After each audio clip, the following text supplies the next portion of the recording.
وزیر اعظم شہباز شریف کی زیر صدارت پی آئی اے کی نجکاری سے متعلق اہم اجلاس ہوا، جس میں نیلامی کے طریقہ کار اور شرائط پر بریفنگ دی گئی۔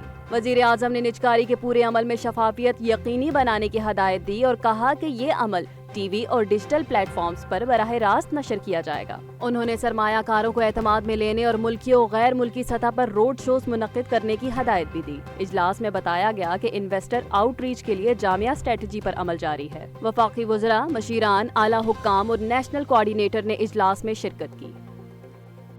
ولی زرداری نے بھارت کے الزامات کو بے بنیاد اور غیر منطقی قرار دیتے ہوئے کہا ہے کہ ان کا کوئی جواز نہیں بنتا۔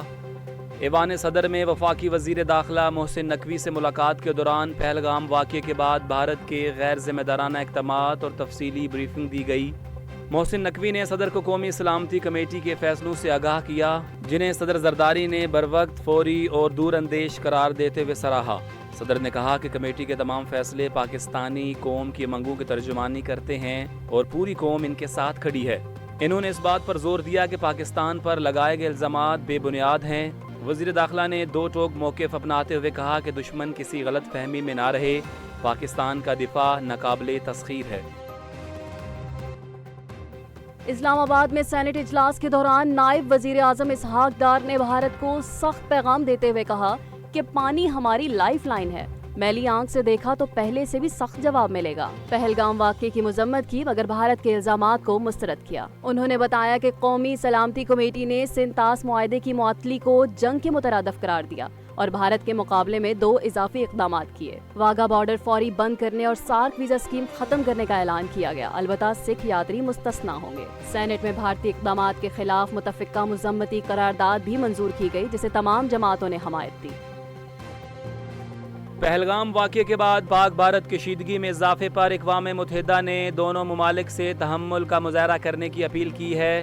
نیو یارک میں بریفنگ کے دوران اقوام متحدہ کے ترجمان اسٹیفن دوجارک نے بتایا کہ سیکرٹری جنرل انتونیو گوتریس صورتحال پر گہری نظر رکھے ہوئے ہیں، تاہم ان کا پاکستان یا بھارت سے براہ راست کوئی رابطہ نہیں ہوا۔ ترجمان کا کہنا تھا کہ موجودہ کشیدہ حالات میں کوئی بھی غیر ذمہ دارانہ قدم خطے کے امن کے لیے خطرہ بن سکتا ہے۔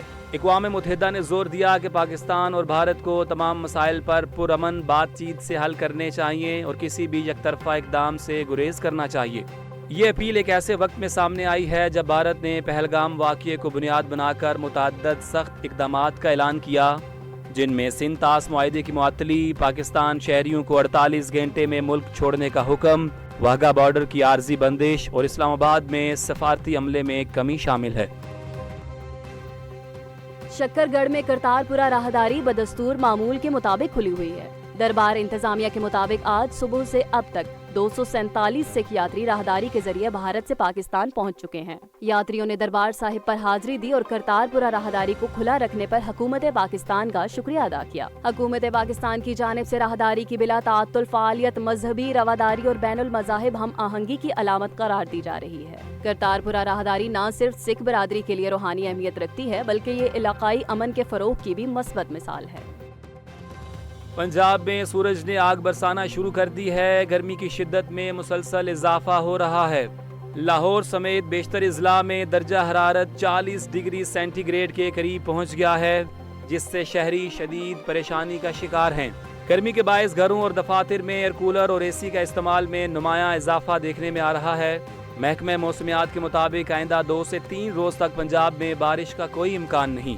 موسم خشک رہے گا اور گرمی کی شدت میں مزید اضافہ ہوگا۔